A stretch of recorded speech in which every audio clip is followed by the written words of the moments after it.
Saudara-saudara yang dikasihi Tuhan Yesus Kristus, salam sejahtera dimanapun Anda berada, damai sukacita Roh Kudus senantiasa melimpah kita semua. Selamat berjumpa di dalam renungan kali ini.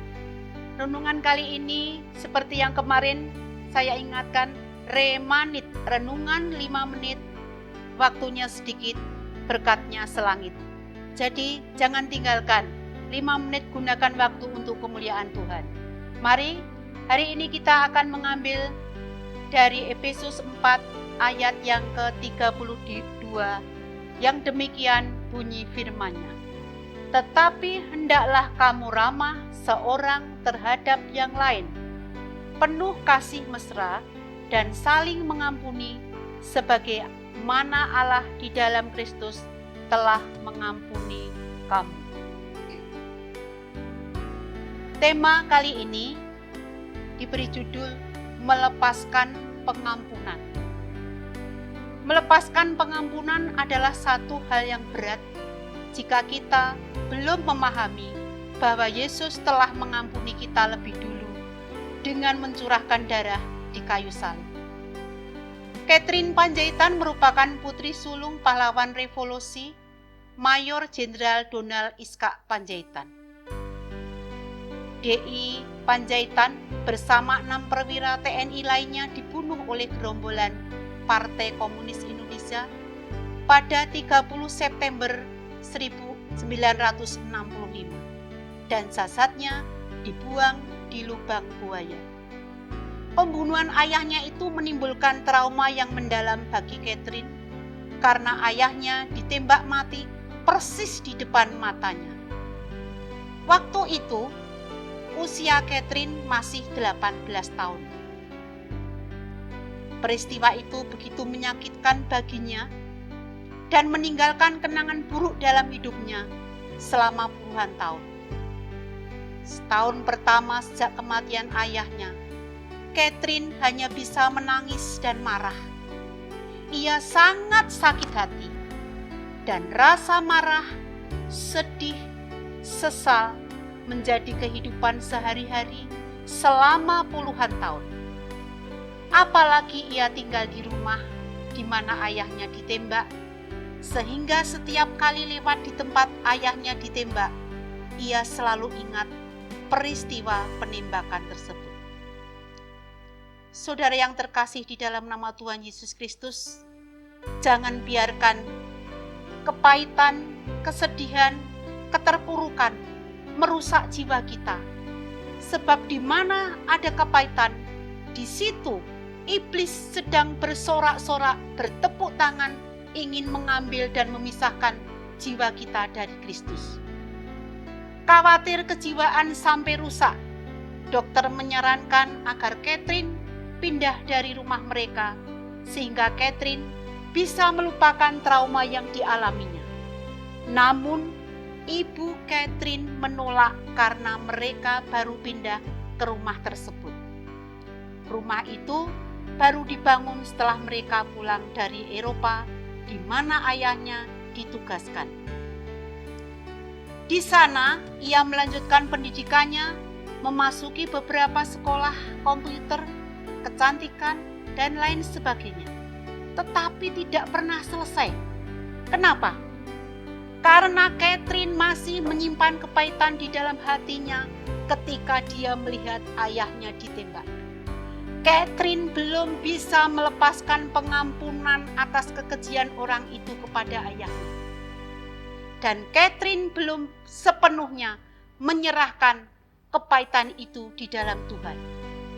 Kalau kita mengalami kepahitan Bapak Ibu, jangan berlama-lama, bahkan membiarkan matahari berlewat. Mari, segera kepahitan itu serahkan kepada Yesus.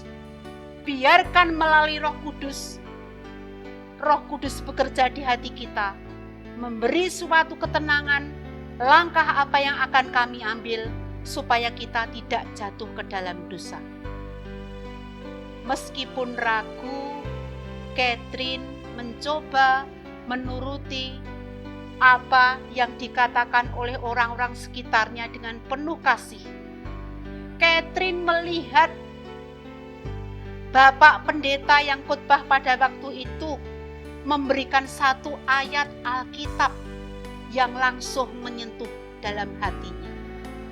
Ia terpaku. Sejak itu dia tekun ibadah selama 30 tahun 3 kali dalam seminggu. Kalau menurut absen, Catherine ini wajib mendapatkan satu reward yang luar biasa. Kesetiaan kepada Tuhan tidak bisa diragukan lagi walaupun Catherine telah mengalami satu kepahitan. Apa yang terjadi Bapak Ibu? Kini Catherine sudah berusia 70 tahun dan hidup lebih bahagia dari saat itu. Karena apa? Catherine melepaskan pengampunan bagi orang yang telah bersalah kepada Allahnya. Pengampunan adalah kunci pemulihan, kunci kebahagiaan, dan kenangan atas masa lalu. Melalui pengampunan, kita bisa menatap masa depan lebih baik bersama Tuhan. Mintalah kekuatan kepada Tuhan Bapak Ibu, agar kita dimampukan untuk mengampuni orang lain seberat apapun kepahitan, seberat apapun sakit hati. Jangan pernah sekali-kali menyimpan di dalam hati, sebab itu akan menjadikan satu penyakit yang menumpuk di dalam hati kita. Jangan tunda-tunda lagi, lepaskan kepahitan, mintalah ampun bagi orang lain yang bersalah kepadamu. Demikian Bapak Ibu, semoga kita dimampukan untuk terus berbuat baik, mengampuni orang yang bersalah. Sebab firman Tuhan mengatakan, balaslah kejahatan dengan kebaikan. Jangan kejahatan dibalas kejahatan. Tuhan Maha Pengampun, Tuhan Maha Pengasih. Mari kita berdoa. Bapa di surga, kami tahu Engkau Maha Pengampun. Ajar kami untuk selalu rendah hati di hadapan-Mu, di hadapan sesama, agar kami mampu mengampuni setiap orang yang menyakiti hati kami. Lepaskan pengampunan itu Tuhan bagi siapapun yang telah menyakiti hati kami, sebab Engkau sendiri telah mengampuni kami. Dosa-dosa kami yang lalu sudah Tuhan putihkan seperti salju. Maka Tuhan, hidup kami menatap lebih baik dari kemarin. Kami lebih bahagia di dalam Tuhan dengan melepaskan pengampunan kami. Ajar kami Tuhan terus dengan penuh kasih, agar kami selalu ramah dengan yang lain, saling mengasihi dan saling mengampuni. Di dalam Tuhan kami Yesus Kristus, doa yang kurang sempurna ini kami panjatkan. Terima kasih Tuhan. Amin.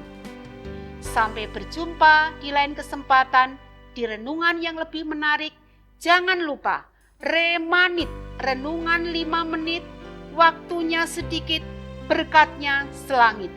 Salam sehat, tetap semangat, Tuhan Yesus memberkati.